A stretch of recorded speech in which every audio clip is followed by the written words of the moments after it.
இந்த ஒரு டைலாக் ஒண்ணு இருக்கு, என்னன்னா காசுனடா காசு முக்கியம், இங்க மனுஷங்க தான்டா முக்கியம், அன்பு தான்டா முக்கியம், காசுலாம் முக்கியமே இல்லடா எவனா சொன்னான்னு வச்சுக்கோ, யோசிக்காம செருப்பால் அடிச்சு விட்டுருங்க. ஏடா இங்க காசு தான்டா எல்லாத்துக்குமே. இது ரியலைஸ் பண்ண கொஞ்ச நாள் ஆகும். டைலாகா விடுறதுக்கு ஓகே தான், காசு முக்கியம் கிடையாது, அன்புன்றதா அனாத மயிறு அப்படின்னு சொல்லிட்டு. இதுல இந்த லாரி ஓட்டுறவங்களா இருக்கட்டும், பஸ் ஓட்டுறவங்களா இருக்கட்டும், கார் ஓட்டுறவங்களா இருக்கட்டும், டெய்லி வேலைக்கு போறவங்களா இருக்கட்டும், வீட்டுல குடும்பத்தை ரன் பண்றவங்களா இருக்கட்டும், ஸ்கூல் போற பையனா கூட இருக்கட்டும்ங்க, காசு இல்லாம அவனால சந்தோஷமா இருக்க முடியுமா? ரோட்ல போறோம் நம்ம மதிக்கலன்னா பரவாயில்ல, உங்ககிட்ட காசு இல்லனா கொஞ்ச நாளைக்கு தான் வீட்லயே மரியாதை. இந்த உலகத்திலே இருக்கிறத ஹார்ஷான ரியாலிட்டி இதுதான். சும்மா அன்பு ஒன்றுதான் அனாத, மனுஷங்க தான் முக்கியம், காசு முக்கியம், இதெல்லாம் யாரு தெரியுமா பேசுவாங்க? வாழ்க்கையில கோடிக்கணக்கில் சொத்து சேர்த்து வச்சுட்டு இதுக்கு மேல என்ன பண்றதுனே தெரியாது அந்த காசை.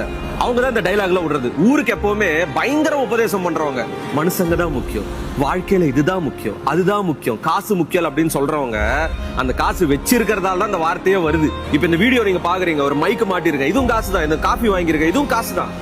ஒரு 4 நாள் இருங்களேன்டா, அன்பு ஒண்ணுதான், மனுஷங்க தான் முக்கியம், காசு முக்கியம் இல்லைன்னு சொல்றீங்கல்ல, ஒரு 2 நாள் இருங்கடா காசு இல்லாம, அதோட பெயின் உங்களுக்கு புரியும். இங்க ஒருத்தன் செத்தா கூட அவனை புதைக்கிறதுக்கும் அங்க காசு தான் தேவை.